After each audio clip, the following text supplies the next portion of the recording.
Sarà il giudice sportivo a decidere per il possibile 3-0 a tavolino per l'Aranova. È questo il responso più importante al termine del match contro la Vigor Perconti e valido per la giornata d'esordio del campionato Under 19 Elite Girone A.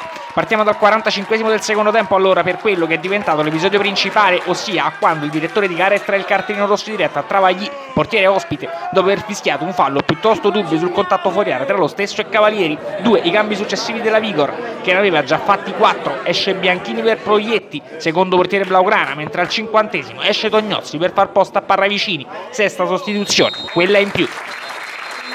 Eppure il match era stato vivo e pieno di episodi ed emozioni sin dal primo minuto e aveva visto la Vigor Perconti vincere per 0-2 con super doppietta di Francesco Morano, non nuovo a questo genere di prestazioni. Passa un solo minuto di gioco, azione per l'Aranova che si sviluppa sulla sinistra, cross da parte di Alaimo, colpo di testa di pallone che anticipa Travagli, il quale lo colpisce in pieno. Per il direttore di gara non c'è penalty e si prosegue tra le proteste dei padroni di casa. Ciambella, tecnico rossoblù, ne fa le spese e viene espulso. La Vigor risponde poco dopo, conclusione al terzo deviato in corner, poi all'ottavo ancora blaugrana in proiezione offensiva, Beltrami sulla sinistra allarga, cross basso per Morano contrastato e sfera per Sideri. Un minuto più tardi tornano a farsi vedere i padroni di casa, questa volta cross lungo da parte di Ilari per Palone, il quale incrocia largo. Vigor pericolosa al 13esimo, Pascariello a tu per tu con Sideri, viene chiuso in extremis da Alaimo. Al 33esimo è l'Aranova ad essere pericolosa, sfera riconquistata sulla tre quarti dal numero 8 Ilari, tiro di controbalzo, para il numero 1 dei blaugrana. Il match si sblocca al 46esimo, triangolazione per Morano che calcia di sinistro, Sideri respinge e si prosegue. Il pallone allora resta in gioco e soprattutto in bilico. Francesco Morano si inventa questo gioiello di sinistro al volo, palla sotto l'incrocio, 0-1 e squadra a riposo.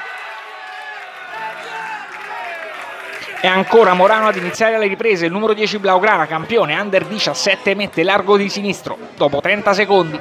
Poi al settimo Aranova che va in percussione, azione nata e chiusa da Spuntarelli che arriva al rimorchio con il suo numero 5 e calcia. Travagli blocca. All'11esimo ancora padroni di casa in proiezione offensiva, Cavalieri sulla destra, servizio in area di rigore per la corrente Panatta, facile la parata.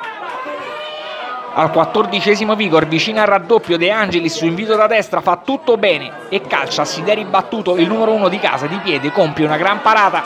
Aranova che si fa vedere invece in verticale al 26esimo con Panatta chiuso da Travagli, poco dopo invece rovesciata che di poco termina oltre il palo. Finale con punizione a giro da parte dell'Aranova, parata del numero 1 ospite e raddoppio al 40esimo minuto, punizione respinta e ancora il numero 10 Morano, sinistro in diagonale e 0-2.